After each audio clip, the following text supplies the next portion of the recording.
Hello, and welcome to the second episode of Digital Minds, a podcast series from Siemens discussing all things digital, from how our industries are evolving and creating some incredible opportunities for our people, to how our company's purpose is engaging and empowering our employees, and how our people are disrupting the culture of a 170-year-old company that allows us to adapt and respond in this crazy and rapidly changing world. And I say the words crazy in the context of the current situation that we're faced with, a world where social distancing rather than social interaction is the norm, and the words COVID and coronavirus appear in almost every conversation. My name's Anna Botten, and I'm your host for today's episode. And I'll be finding out how the barriers and challenges that we face are actually an opportunity for us to grow. And by growing, we continue to innovate and do some really amazing things. My brilliant guests today will help us get to grips with how feeling empowered and having a growth mindset are the right answers at the right time to accelerate digital transformation. Tom Luister and Chris Knorn are driving forces at Siemens in cultural change and innovation, and in my mind are the most amazing examples of the possibilities that our people have to not only be part of change, but to really be the driving force behind it. Interestingly, both studied psychology, and their careers have branched across a whole number of areas in Siemens, from IT, consulting, employer branding, and people and leadership. But perhaps one of the most interesting is their role in the Idea Company. The Idea Company is a think tank within Siemens that operates a bit like an internal startup by encouraging small teams of thinkers and doers that have different skill sets to come together and come up with solutions that solve company-wide issues. And I've honestly seen firsthand how it really does inspire from within. So Tom, Chris, welcome. It's so great to have you with us today. Hi, Anna. Nice to be here. Thank you, Anna. So Chris, maybe you can start by telling us a bit more about the Idea Company. Yeah, of course. So first of all, you called it sort of a think tank. And yes, it's also a think tank. But it's more than that. It's more than an incubator. It's more than innovation management. It's interesting. We had a discussion on that with the branding team when we tried to find a sort of a brand icon for it, and exactly those questions came up. What's important to understand is that the Idea Company does not formally exist. You wouldn't find it in any org chart. It's independently from all the established organization as we have it so far, but still it is there. So it's something unique in its way. Important to understand was that it's fully self-organized. So it's actually orchestrating a group of employees that in a way take ownership for innovation. So they usually have a passion to change things, or they have identified something that's not running well, or they have a problem that's not been solved and no one else would like to address it. So they can apply for Idea Company. We are organized in different circles and topic-related groups. And there we take this to the next level. So the employees volunteer portions of their personal or working time, and then they start working on these projects. What's making a difference to a lot of other things, like a classic ideation session or a classic think tank is the outcomes. So we generate first of all MVPs, so like rough first versions. Then we try to test it with a broader audience, and if we see that it's going to work, we hand it over to a business that can run it then. So we don't take ownership on the long term. We just start the things. We go where no one else wants to go. Sometimes we put the finger in the wound. And because we are independent, we also have no, we don't have a sort of how can I phrase that? We are neutral, like Swiss in the European Union, so there is no political taste for that. So this is actually something that we're really proud of, and we managed to generate a lot of good products. This can end up in applications, it can end up in a change of a process, And this is what it's actually doing. I absolutely love this whole concept. It just feels so different and really refreshing in comparison to how large organizations like Siemens will have operated in the past and, of course, continue to do so in a lot of areas. So I guess this is a huge cultural shift and becomes so much about the mindset of our people. And talking about mindset, our CEO, Roland Bush, and our Chief HR Officer, Judith Weiss, are discussing the topics of growth mindset and empowerment a lot at the moment. So, Tom, perhaps you could talk about how does that really relate to everyday life at Siemens?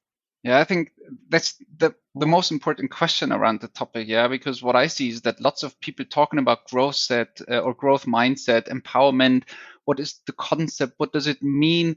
But we reflect way too little on what does it mean for that daily life. Yeah? And I want to just start with an example. That shows that we just have so many stupid beliefs within the company. Yeah, it's like this ape metaphor. Yeah, where over generations, habits are just passed over, but they're not valid anymore. I was just in a workshop where some weeks ago, and the moderator said there were many leaders in it, and the manager said, or the moderator said, "Hey guys, also you as leaders, you have to be the role model. You have to be bold. You have to try out these new things." And then one in the round said, "Yeah, but you know what's happening when we do that? We get blamed. They're pointed with fingers on us. We get punished for trying out new things, and there's lots of fear in the organization." And I said, "Hey, guys, to be honest, when was the last time that you tried something and you were punished? Or other way, do you know anyone in the last years who was punished for trying out something?" And then there was silence in the room because this is the stupid story that is told all the time over and over, but it's not true. Yeah, we can try out new things, we can do new things, and that's the way. We have to get rid of these things, and that for me also means growth mindset. Yeah, we have to stop these stupid beliefs that we gathered over the past in a corporate like Siemens. Yes, I absolutely love that example and how relevant from a discussion that you had only today, Tom. And I guess this is why it's so important that people really do speak up and challenge that old mindset and these old ways of thinking, which is ultimately how we will continue to grow and really change the organization. Yeah, definitely. I mean, another example I would like to bring is a huge innovation festival that we ran 2 years ago. It was called Futureland.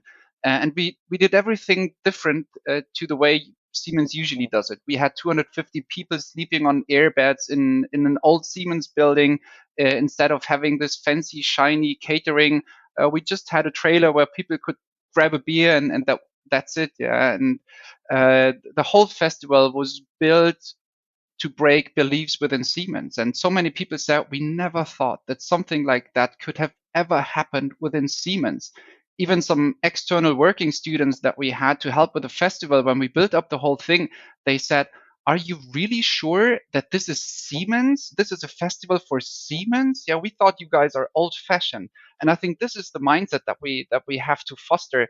It is possible. You can do whatever you like within Siemens if there is a good idea behind, if there is a good outcome, and if there is something valid behind your idea. And as long as you have that, you can do whatever you want. And that's also empowerment, that we get the chance to do that we decide on our own what we want to try out, and not the organization, our managers tell us what we have to do.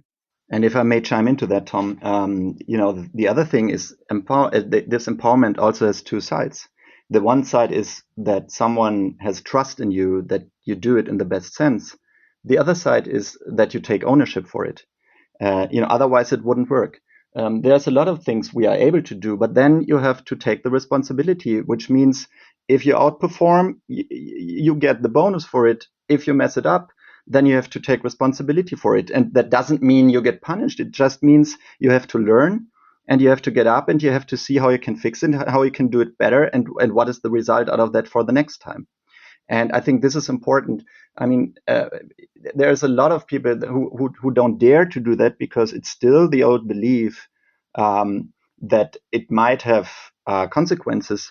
It will have consequences. Whatever you do has consequences, but they are not negative. And this is the thing we have to overcome. And I think we are on a very good way here. I mean, I'm with the company now for almost 20 years, and I can guarantee we have come very far, especially in the recent years.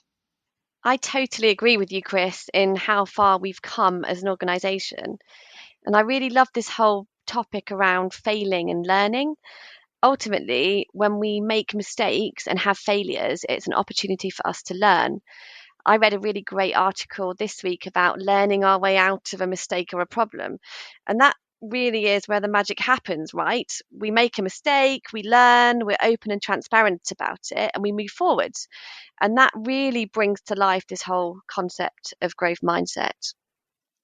Yeah, that's a very good thought. And that's what idea company is also about. Yeah, about this failing. We try out new things. As Chris before mentioned, yeah, we're coming up with new solutions, internal podcast platforms, a couch surfing platform within Siemens, and many other things where we just try out, is there a need within Siemens? Yes or no? And it's absolutely clear that not everything is working. Yeah.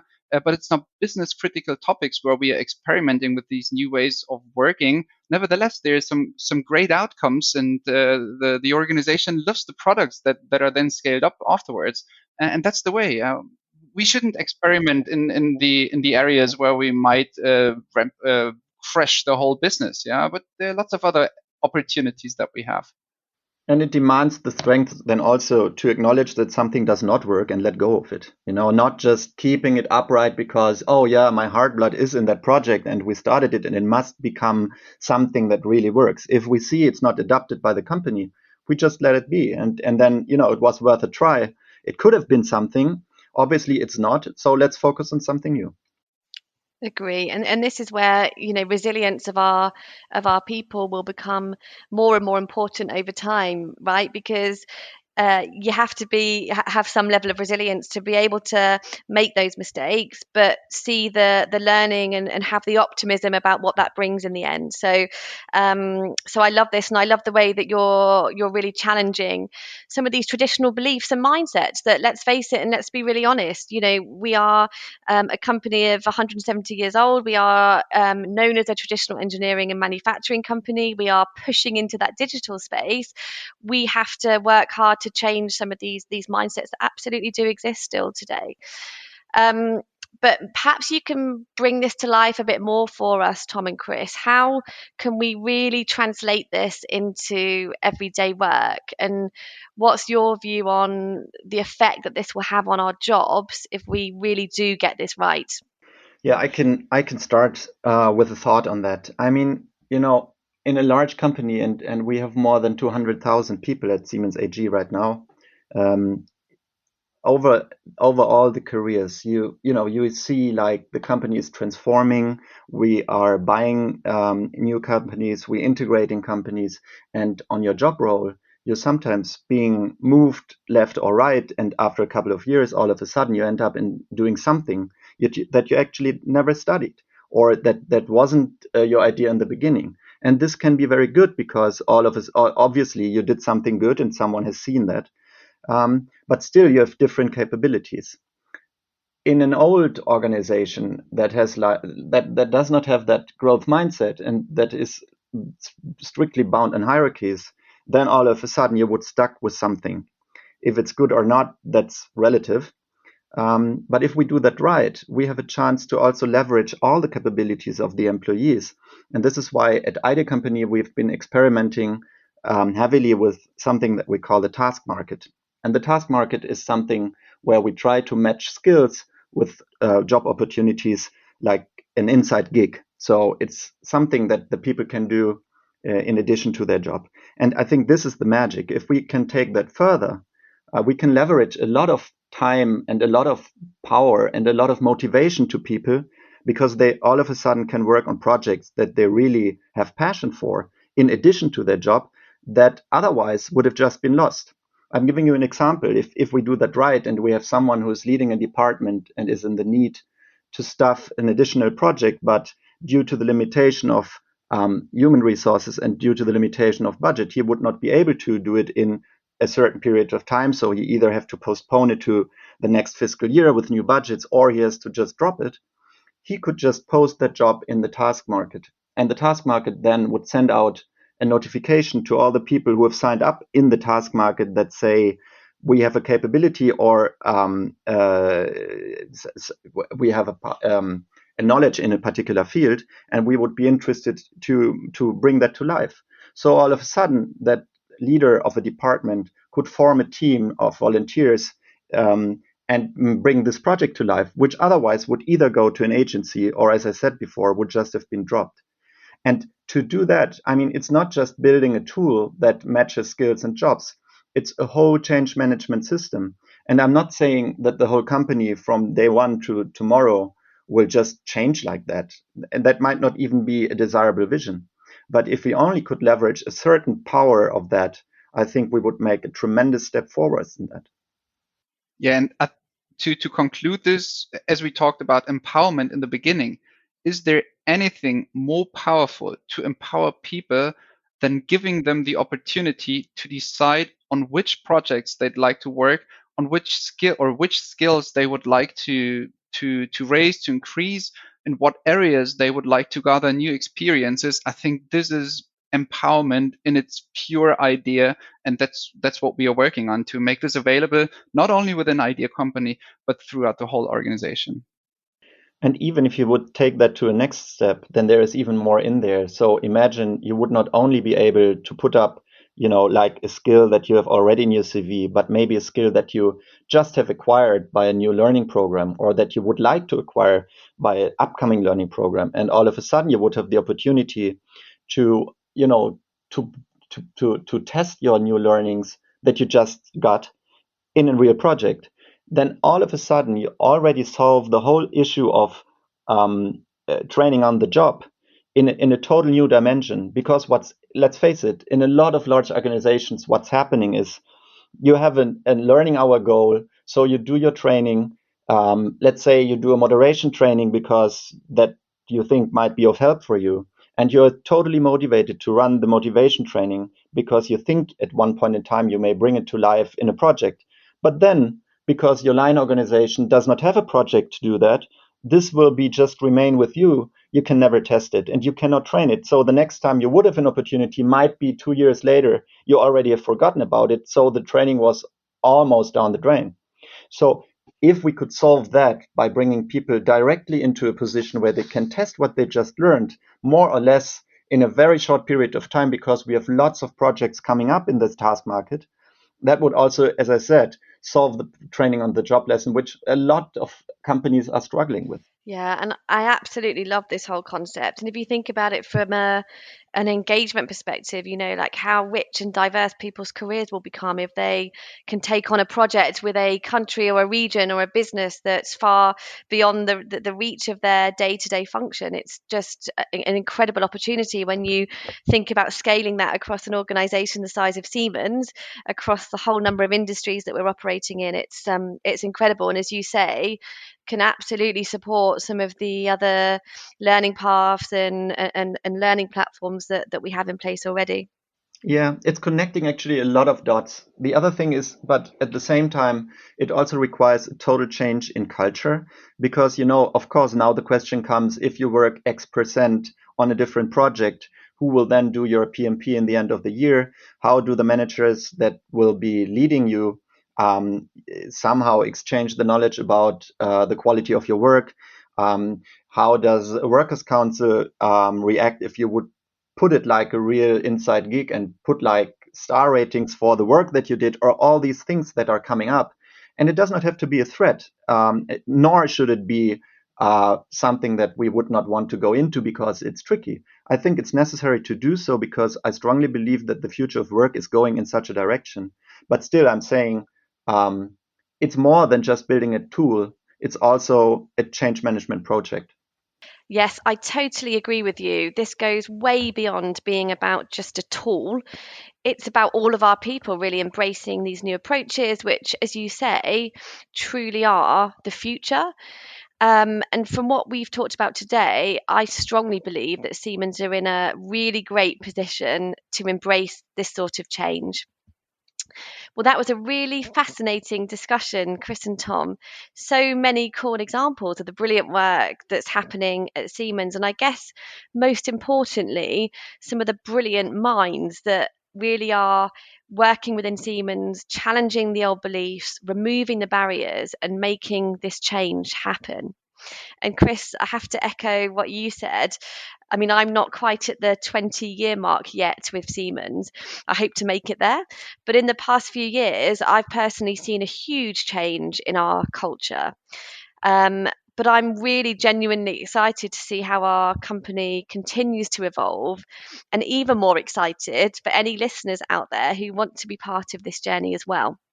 Of course, an integral part of our future at Siemens is finding the next generation of talent and of disruptors. And that could just be you. If you've been inspired by today's conversation, please take a look at our Digital Minds platform, where we bring together the voices of our people and give insights into careers and life at Siemens. And you can access it by going to siemens.com/careers/digital minds. We look forward to seeing you all soon for our next episode of Digital Minds, where we will be continuing the theme of digital transformation, this time with a spotlight on our digital industries business, where we discuss what it really takes to be an industry leader in the space of industrial automation and digitalization. Tom, Chris, thank you so much for your time. Thank you for having us, Anna. Thank you. With pleasure.